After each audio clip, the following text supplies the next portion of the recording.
Before we begin this episode, which was recorded in early 2020, we want to provide you with an unrelated update.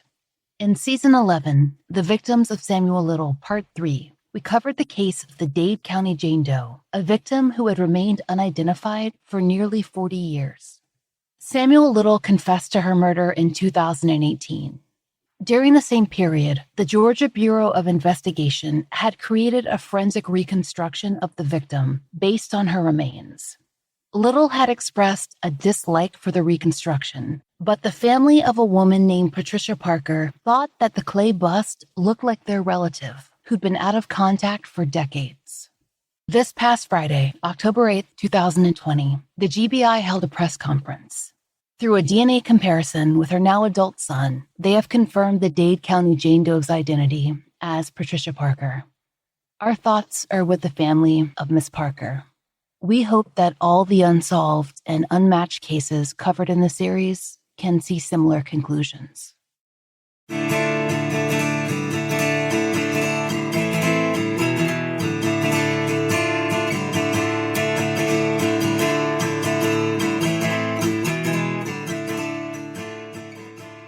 This is The Fall Line.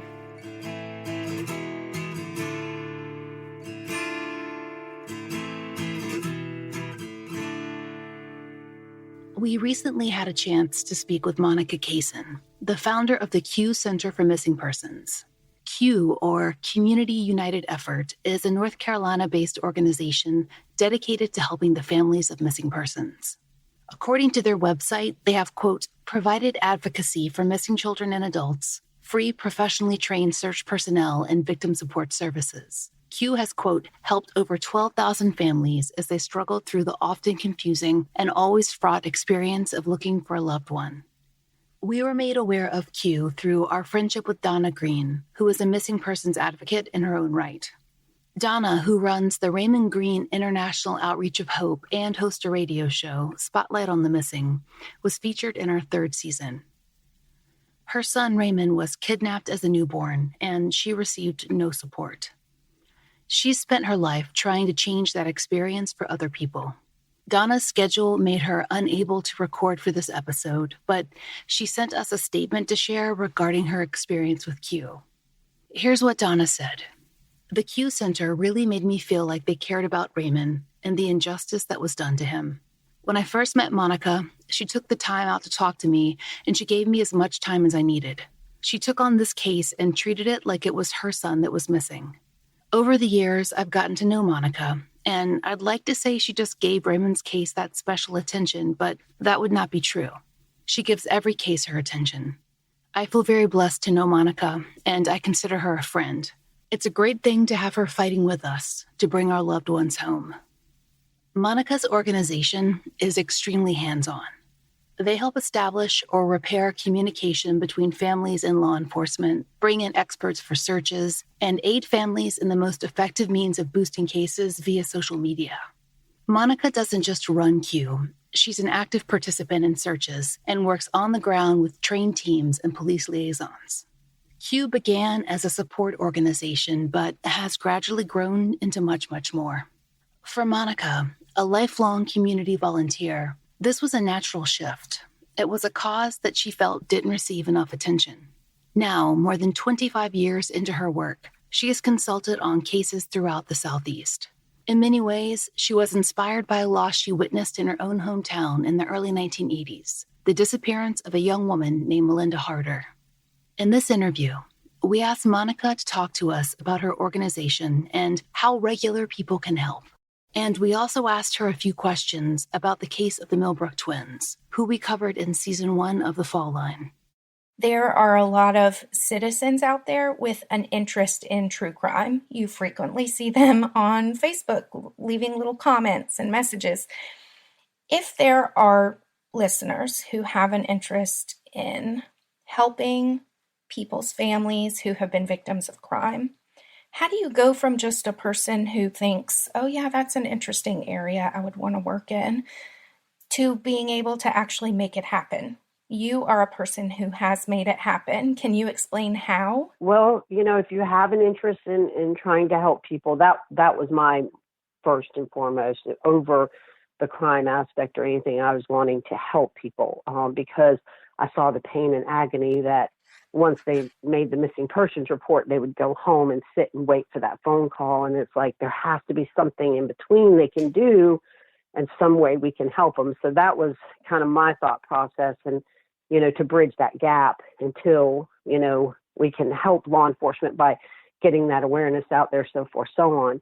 But as far as the general person, I mean, volunteer with a good, sound organization that will educate you on the proper things that you need to know. And if you want to go further, educate yourself. There's plenty of free courses. There are plenty of online courses. There are plenty of courses in your community that you're probably unaware of until you begin searching. Once you get in with a group that is in tune with training and how to get further along, whether it be handling a dog, whether it be, search and recovery, whether it be just volunteering, events, whatever, they can help lead you and direct you in, hey, there's a free training coming up. It's only an hour away, but, it's 9 hours that day. You'll get a certificate and it'll teach you on the behaviors of suicide or Alzheimer's or whatever it is.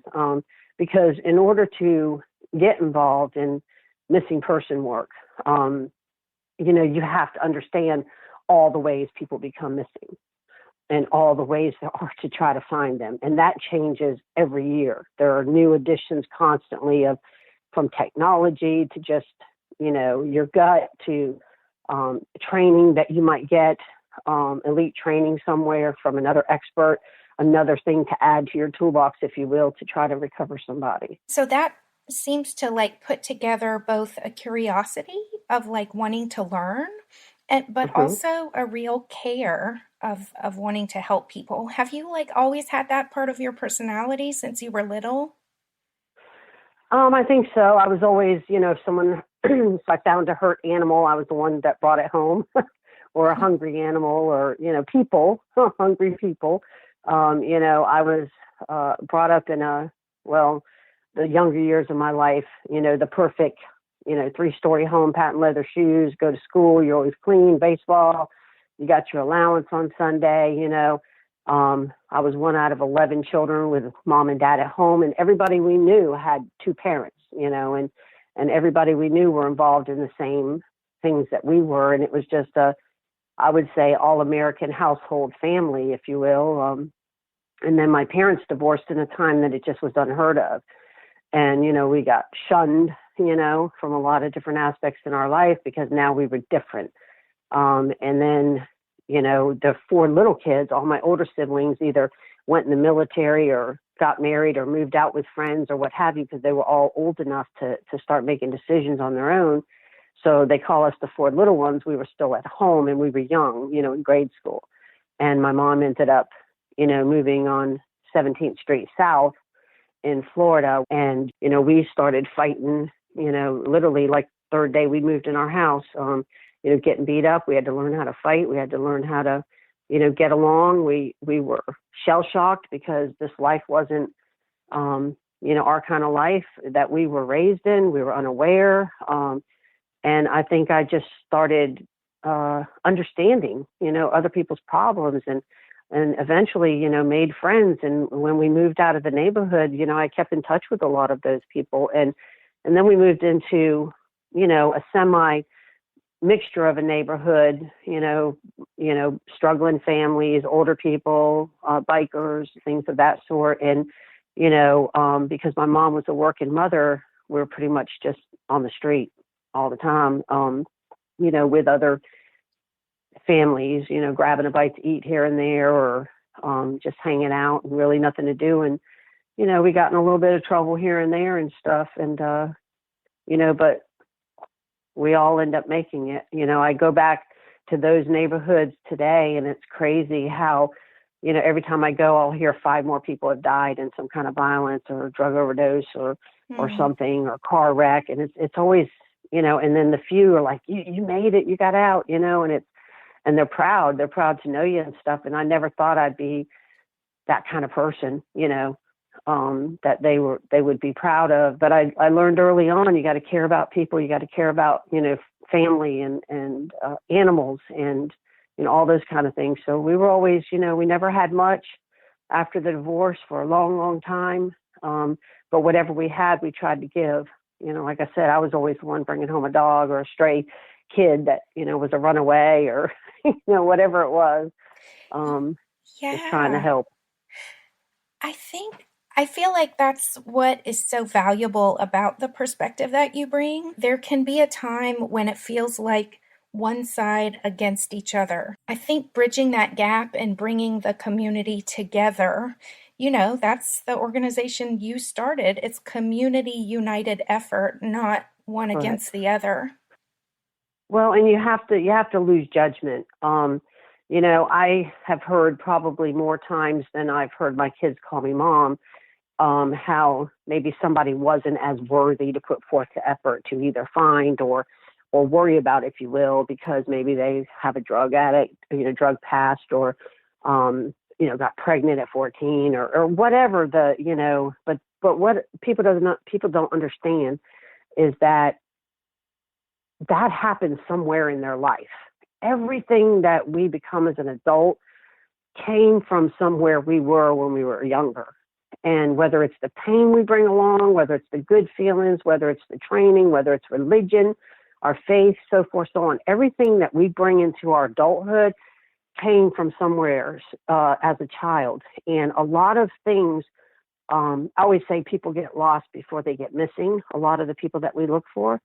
And that's not a crime. That's not something to judge them on.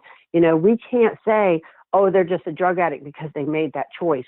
They don't know, because some people were molested at 13, were raped at 15, had a kid at 16, ended up moving in with grandma, and then had to steal to help grandma out. And then next thing you know, ended up in a drug problem, with a drug problem, and began prostitution. And then lo and behold, they get into that wrong vehicle one night. So does that make them not worthy to look for? And why are we judging that? We don't know. You don't know until you've walked in someone's shoes. And I've seen all these things. I experienced, the first murder, if you will, at 11 years old in our community. And it was crazy. Kids my age shouldn't be exposed to that kind of violence and crime, and seeing the drug deals and seeing things going on and whatnot. So, it's just insane how people judge, oh, they had a drug problem. I mean, I've seen 44-year-old women that were accomplished nurses and had everything, Winnebagos, the whole 9 yards, owned a home, great kids, raised their kids. And then all of a sudden they end up for a back surgery. They become addicted to opiates. Next thing you know, they're emergency room hopping. Next thing you know, they're a drug addict and they can't find their mom. So is her life any less important or what have you than the 15 or 17-year-old that's lost and missing? Or, am I more important than my neighbor if I get missing? These are all things that bother me when people say, well, and they judge, because I was that kid growing up. If I'd have got missing when I was younger in my teens, I would have been that kid they spoke about. And so that's always bothered me. And I try to encourage all our volunteers and people, educate yourself, because everything starts from somewhere. And people become missing because, yes, maybe they made some bad choices. Maybe they were in the, wrong place at the wrong time or what have you. But the point is they are missing. Somebody loves them. We need to find them and bring resolve. We're not here to measure that out. We're not here to judge why. We are here to bring a resolution to this unknown fate of this missing person, and to bring back a piece of their heart to these families, whether it's alive, deceased, and sometimes partial remains. That is such a valuable lesson. And sometimes it feels like the media underestimates their audience's ability to hear that message. Yes. Because there are people around the country saying that, but we don't really always see it on the news. Mm-hmm. And there are, like you said, a lot of victims from all different populations that go underreported because of factors in their life like that. And you had that experience when you were 11, right? And you sort of heard the reporting about your neighbor. Well, 11 was the homicide. I was probably closer to coming out of my teenage years when Melinda got missing, if that's who you're speaking of, Melinda Oh, Harder. I was thinking of Melinda. Yeah, I'm sorry. Yeah, Melinda Harder, that was in the neighborhood I was telling you that was more mixture. And Melinda's mom, God, she was amazing. She was first the only one that had a pool in the neighborhood. So of course that was the attraction for any of us kids growing up. And she was she had a nursing home rehabilitation center in her home, like it was built on an L shape. So she was able to stay home. So she was kind of like the in-charge neighborhood mom. If something happened when all of our moms or whatever were working or dads weren't around or what have you, we'd kind of, go to her. She always seemed to understand. The woman had a passion for children, period. You always went up to her back door and you knock, and she'd always, have a snack or something for you or a kind word. And when Melinda was oldest of the three girls, and Marlene and Melanie were her younger sisters who I hung around with, and Melinda had, three small children. And so she'd always come right by our house because our house was right there on the sidewalk, our front porch when you'd sit there. And so, you got to know people, but we always knew she was the sister. And, we always wanted to be like the older kids in the neighborhood anyway, but she seemed to have it together. And she'd come around with her little red wagon and, with the kids in the wagon, walk into her mom's house and stuff. And she'd always stop and talk to you and whatnot. And when she got missing, right away, she was judged. Well, she'd been out drinking or this or that. And I heard she smoked pot and what have you. And, just the judgment started right away. And it played out in the media. Like I remember reading the newspaper, and back then as a teenager, reading the newspaper is, a miracle anyway. But that's all we had for information because the adults didn't talk about things, and you never wanted to bring it up to her mother or in front of her dad because you didn't want to upset them. But I watched her case destroy that family. It introduced alcoholism, it introduced depression, it introduced her kids running wild. Everything was out of control. And, and it seemed like the whole neighborhood was had a theory of who it could be, and because years later, there was a guy that lived right behind us and they found bodies buried in his backyard. There was another guy we hung out with that was, in jail for murder and molesting kids, up to 60 kids. And I mean, it was all these people in our neighborhood, you didn't have the tracking and stuff you have nowadays that, you feel blessed now because, wow, I survived that. I was at their house or I played in their yard or whatever. But when she got missing, it was tough. It was tough on everybody because everybody knew everybody. All of us kids, even if they were 10 years older than us, they kind of looked out for little ones. And, and she wasn't that much older, but, she was a young mother and, everybody went out, that was of age or near age of drinking and stuff. There was little pubs and little, rec rooms and stuff. And it wasn't necessarily even a bar half the time. It was just like a rec room that, they would drink at. It wasn't even selling, drink. So it was just that kind of neighborhood. And that case bothered me, all these years. And when I got into missing persons work, she was one of those that I was like, God, if I could ever just go back and solve that case, it would be a full circle for me. And I remember it was in 2005. I stopped by, I had been in St. Pete, my hometown, and I had stopped by to see a couple friends, and the daughter of a detective who actually hauled me in quite a few times for delinquency and everything. She still lived in the home. Everybody loved her dad, even though he was a cop in the neighborhood. But so I just stopped by to say hi, and she goes, "Oh my God, while you're here, you got to sign my Reader's Digest," because I was in the Reader's Digest, and I was like, "Oh, whatever," and I signed it, and we started talking, and she goes, "Are you going to go by and see Miss Joan?" I said, "Yeah," and that's Melinda's mom, and she goes, "Why don't you solve that case? I don't understand." And I was like, "I would love to," and she goes, "Well, I'm going to call her." I was like, "Don't you dare," because I always went by and saw her when I would come to town. If it wasn't just for 10 minutes, I'd stop and say hi. And I said, "No, I don't want to, bring anything up to her and upset her." And she goes, "No, I'm calling her." So she gets on her phone, standing right there. It was like all just, spontaneously.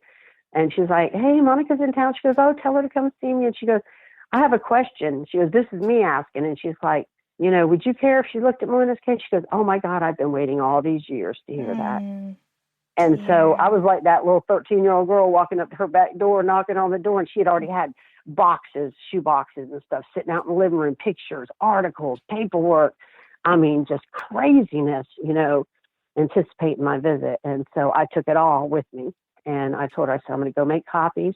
It'll probably take me a few days. I went up to my sister, lives a couple hours away, and I sat there for 4 days, vegging, reading through everything she had, copying everything she had, writing, and I came out with 121 questions that were not answered in what I had, just what I had. Mm-hmm. So later in the week, I met with somebody else on a street corner that said, this is what police probably don't have. You might want to make copies and give to them. So next thing you know, I'm calling law enforcement. I'm asking them to reopen the case. I don't think they even remembered or knew about it. And they put some little girl on it that had never really done anything, a detective, and she had fire in her belly. I mean, she took off with it. And unfortunately, it was her actions that got it to the part where we found Melinda.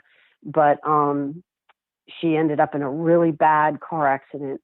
And I mean, like almost lost her life. And was healing from all that. When this other detective shows up, we decide we're going to do a public awareness, start all over again, and turn the media negativity. And, and we did I reached out to a forensic artist, and she did an age progression. And it was just purely to get a good story out about her. And we met at the old lake where we always, went and hung out as kids and stuff. There's big banyan trees there and stuff. And I couldn't believe the amount of people that showed up for the Candlelight Vigil that we hosted. And it was a part of our road tour, and it was a rally stop that we planned. So we worked on it a couple months. But in the meantime, I told the detective, I said, look, before we even start looking for Melinda again, I said, we have to get her case up to date, which is DNA. The one guy that lived in our neighborhood that had these bodies, there was 2 or 3 of them that never got ID'd. So anyway, long story short, she pushed that and got, our girl's DNA, Melinda's DNA, into CODIS. And so when we held this event, we had 16 by 20 posters that we were putting out with Melinda, how she looked then, Melinda, how we think she looked now, even though we weren't expecting ever to find her alive, and just, still missing, that kind of thing. And so long story short, it was a detective from the same county, but a different police branch that had actually stopped to get coffee and said, wow, that jawbone looks amazing, like my black female Jane Doe I have. And it bothered her so much that she came out to our Candlelight Vigil and asked about Melinda. And I told her then, I said, well, the DNA for our girl's is yours. And she goes, no. So she put her girl's DNA into the system. Now, that was a 15 to 19-year-old black female. They said she had never smoked, never had a kid, so forth, so on. Melinda was Canadian white. She was in her 20s. She had 3 kids, and she smoked everything that could be smoked back then.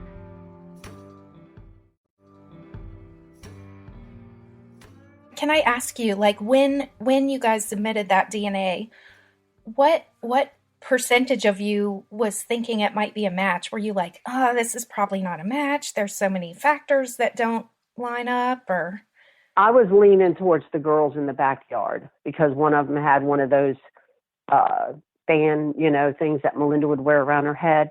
I was leaning more towards that. And so I was, I really didn't give it. I was hopeful, but I was more focused on, we need to find out who these girls are in this guy's backyard. Can you tell us about when you got that call confirming that it was a match? Yeah, the detective's like, are you sitting down? I said, no. And she goes, you need to. And I sat down and she said, the identification came through and it's Melinda. I'm like, what? And I mean, because Melinda had at that point been missing 28 years. 8 years after she became missing, there was a body found, under a place that we hung out under this bridge area. And, they believed it to be a Ted Bundy homicide at the time. And, and that was, we never really thought it was her because nothing ever came out of it. And again, they said it was a black female, so forth, so on.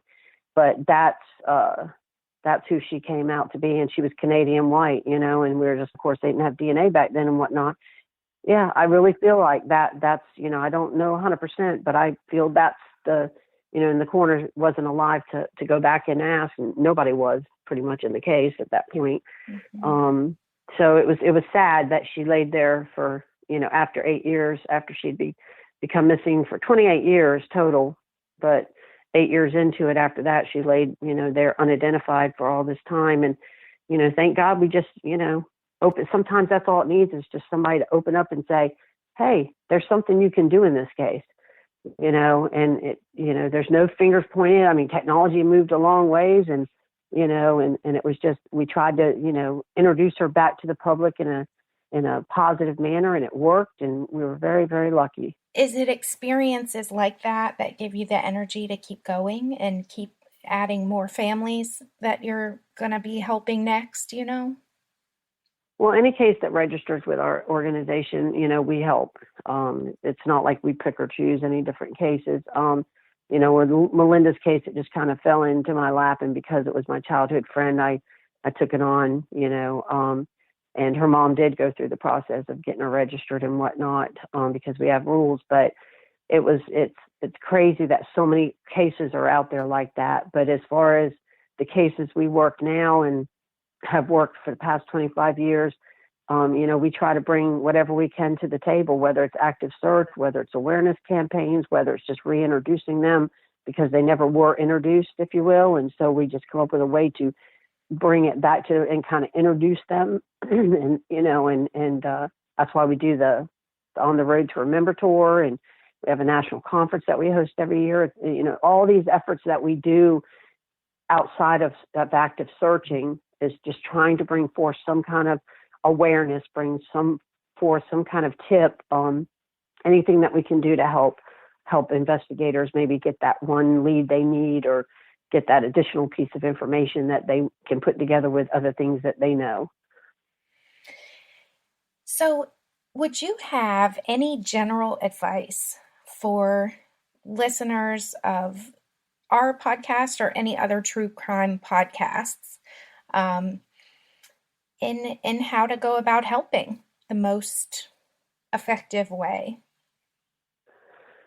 Well, awareness is the number one key. When somebody gets missing, and it's exhausting for families, and especially over long-term time, they just get tired. So they need the support of their communities. They need support of other people to take up the torch, if you will, and help them. But awareness is the number one key. That constant pressure is like, here, this person's still missing.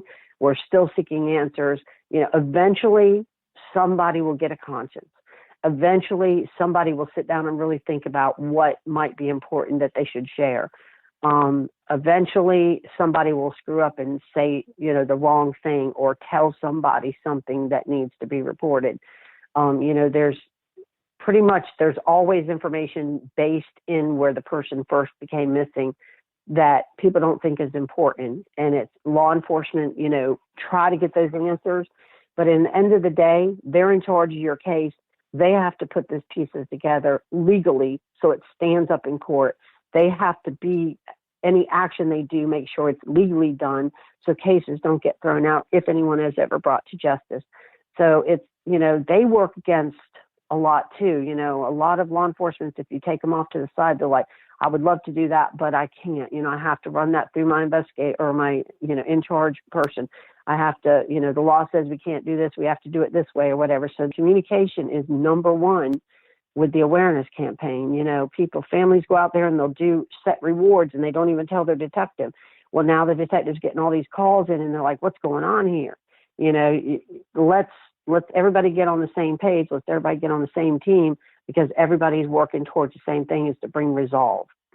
So awareness offers the ability for families to get more support, but it also brings forth tips and information, and it brings that person back out to the community. I mean, it might be a salesperson that drove through that area that might know something, and now they're back 6 months later and they just happen to see an event. You just never know who you can reach out. And yes, social media and all the media devices that we have nowadays are great communications, but the good old fashioned getting out on the street and talking to people, most of your information still lies there. We would like to go through the process of getting on your site and registering the twins for possible help from your organization. So Absolutely.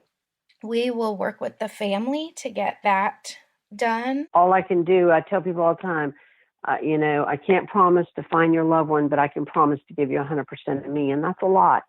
That's I have a lot of good lot. ideas. Our organization has some dedicated people, and we have a lot of good resources and a lot of good intelligent, a lot of people in our organization not only has suffered a missing person, but they've also retired or are current working in all aspects of law enforcement.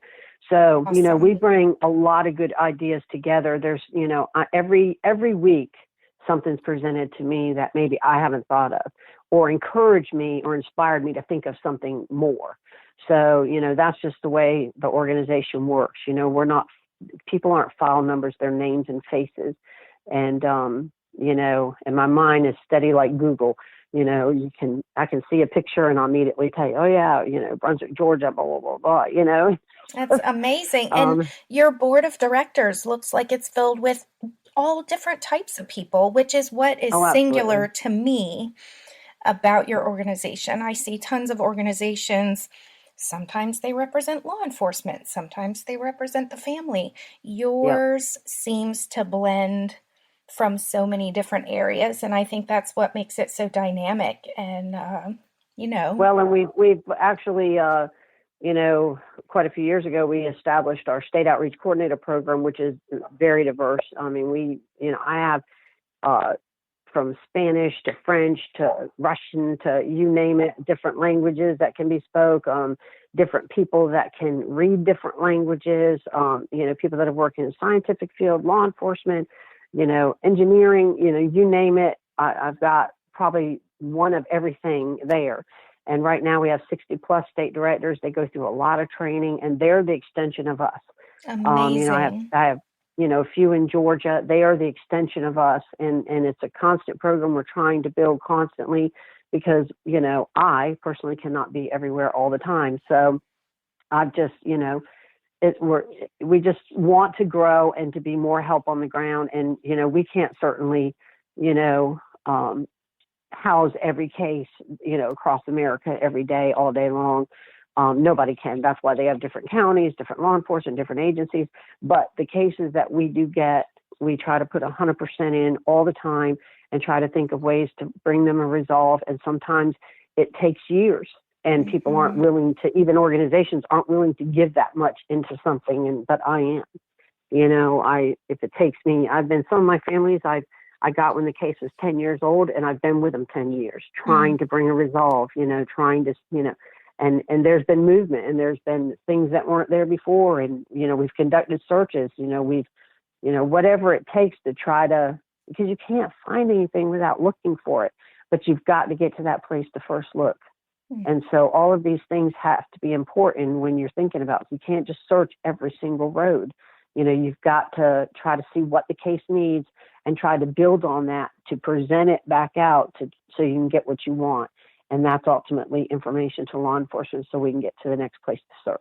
I just appreciate so much you talking to us. I think it's going to be really inspiring for our listeners who have the passion and maybe even the energy, but just aren't really sure in what direction to go. Well, I appreciate that. Everybody can volunteer. There's something for everyone and everybody can contribute. So there's something for everybody. People, they need, if they want to help, they need to find a way to get involved in whatever their local community is, whatever their passion is in volunteerism, because that's where it's going to open up other doors where you can learn more and get trained and go as far as you want, to be honest with you.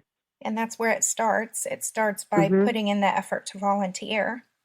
Yep. We get interns all the time and I see them, branch out from, the criminal justice, creative writing, marketing. We get, interns from all those factors and I see them branching out and some of them changed mid-course. They were wanting to do, law enforcement. And then they're like, no, I'd rather go into, solving these crimes forensically. So, they take a few more years in college. And so I've seen it all, but that inspires me because it's like, They come here and they find their direction. They hear all the sad stories. They hear all the injustice. And some of them end up in attorneys. Some of them end up, going different ways because of the exposure of how crazy this world, the missing person world, is behind the scenes. Because you're never going to get that if you don't get in it. Right. You're never going to get it. And you yourself became a dog handler, which I think is the greatest thing I've ever heard. Because I was tired of, relying on other people to do my searches. And don't get me wrong, there's tons of great and professional canine people out there. But some of the ones I was exposed to early on in my first couple of years, I would take them at face value. I didn't understand the concept of certifications and all these other things and the training and whatnot. So if somebody wanted to help, yeah, sure, bring your dog, And, but these are all things I had to learn because nobody would help, really. Back in the day when I started Q, I wrote letters, introducing myself, thinking the whole world was going to embrace me in the missing person world. Yeah, nada. That didn't happen. After getting burned quite a few times, I quit trusting people. And then I had to open back up and say, I've got to trust the people that I'm seeing, not hearing, seeing, doing the right thing. Mm-hmm. And so that's, I kind of built that in my own mind that you can tell me all you want all day long that you're a good person. I want to see it. Once I see you in action, once I see what you're doing and you inspire me, then I'll listen to you. But until then, yeah, I'll Google it. I mean, really, like when I think of you, you are like the greatest example of DIY I have ever seen. You don't see it in front of you. Okay, we'll go out and make it. Yeah, pretty much. And I mean, I can't tell you, I came from days of, cutting clip art and pasting it and copying and making brochures, down to learning computers and every family, every relationship, every volunteer has taught me good or bad lessons, so it's like you just keep, building off of that. And if I got discouraged every time off of people that said, oh, you're never going to get people on the weekends to travel all over for free on their own dime and go and help these people and so forth. And, and if I'd have listened to that kind of mess when I started out, because I believed it could be done. And I think when you believe in something strong enough, I think people believe in it too. Mm-hmm. And that's what most people have told me. It's like, you don't hardly ever see a founder of an organization out going through the same swamp their volunteers are or doing the same dirty work the volunteers are. Not only that, but not taking a paycheck, which is an important issue that people don't often think of. When you're in a helping profession, you are helping people. They don't always think about the ethics of whether you should be taking the money. It's just putting your money where your mouth is. Well, I didn't start Q for a job, if you will, or for funding. I started Q because I wanted to help people and I wanted a movement. I wanted people to join me in what I was doing, and it kind of got thrown at me, actually. I was always helping in one capacity or another. I volunteered, sat on boards. I was always at the schools because I felt that was important for my kids. But when Q, before Q was formulated, the missing person, came into my life, it was not expected. And then it brought back a lot of memories, and it just kind of all came together. So, if you believe in something, and I tell my kids that all the time, and I tell people that I care about and people I talk to, if you believe in something strong enough, it can work. But you have to be the person to figure it out and make it happen. Like, stuff don't happen just because you pray. Mm-hmm. Pray is that faith that God's going to be there to guide you when you fall, because you are going to fall. But you got to do something to fall. Mm-hmm. So, it's kind of like it all just comes back to, old school, hard work pays off. And like I said, I'm not saving the world. We're putting a little bit of a dent, but it's more than what most have done. And, as far as, and that's all we can do, do what we can in a day. Took me a lot of years to live by that, because I thought, I was 24 hours a day, I'm going to kill myself doing this. Mm-hmm. And then I had to say, I'm a volunteer, and I've got to, I've given my life to this cause. But I have to accept that what I've done today is enough for today. And then I start back again tomorrow. Special thanks to Monica Caison for joining us for this series.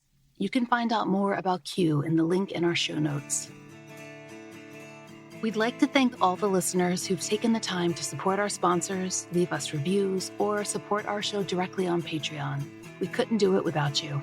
Special thanks to Angie Dodd. The Fall Line is created by Laura Norton and Brooke Hargrove and is produced and mastered by Maura Curry.